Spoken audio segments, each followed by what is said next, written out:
অনেক দিন পর এলাম রানাঘাটে। না, দিন বলাটা ভুল, অনেক বছর পরেই এলাম রানাঘাটে। রানাঘাটে আমার মামার বাড়ি। ট্রেন থেকে নেমে স্টেশনের বাইরে চলে এসেছি।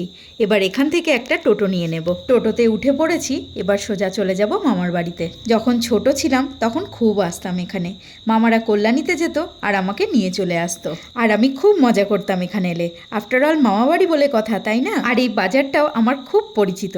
রোজ দিদার সাথে এখানেই বাজার করতে আসতাম। গল্প করতে করতে চলে এসেছি মামাবাড়িতে। আজ মামাবাড়িতে একটা বিশেষ দিন, সেই জন্যেই আরও আসা। এখানে আসার পর সবাই আমাকে দেখে খুব খুশি, আমিও ভীষণ খুশি হয়েছি। ওই যে দিদা বসে আছে, দিদাকে জড়িয়ে ধরে শুভ বিজয়া জানালাম। এবার বলি কেন এসেছি মামাবাড়িতে। এই যে দেখছো ছোট্ট খুদের সদস্য, এটা আমার বোন হয়, বড় মামার মেয়ে। ওরই আজকে অন্নপ্রাশন, আর তার জন্যেই আমরা এসেছি। কি সুন্দর মায়ের কোলে বসে খেয়ে নিচ্ছে, একটুও কান্না নেই, বায়না নেই, কিচ্ছু নেই। এরপর দিদা এসে বলল, আগে হাত মুখ ধুয়ে খাবার খেয়ে নে, তারপর গল্প করতে বসবি। সারাদিন তো আছিসই, অসুবিধা কি আছে?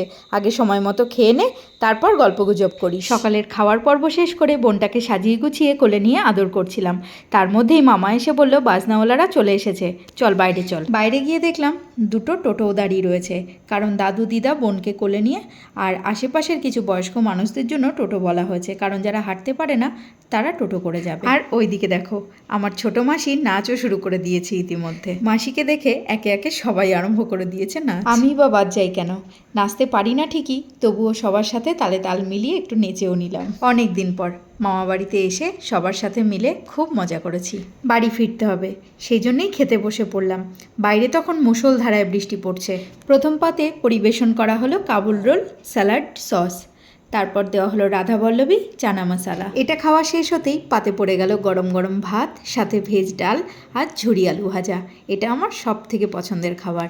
এটা খাওয়া শেষ হতেই পাতে পড়ে গেল কাতলা ভাপা। তারপরেই চলে এলো ফ্রাইড রাইস আর চিকেন কষা। এটা খাওয়া শেষ হতেই চলে এলো চাটনি, পাঁপড়, পান্তুয়া, রসগোল্লা। এরপরে আইসক্রিম খেয়ে সবার সাথে অনেকক্ষণ গল্পগুজব করে বাড়ি ফিরলাম।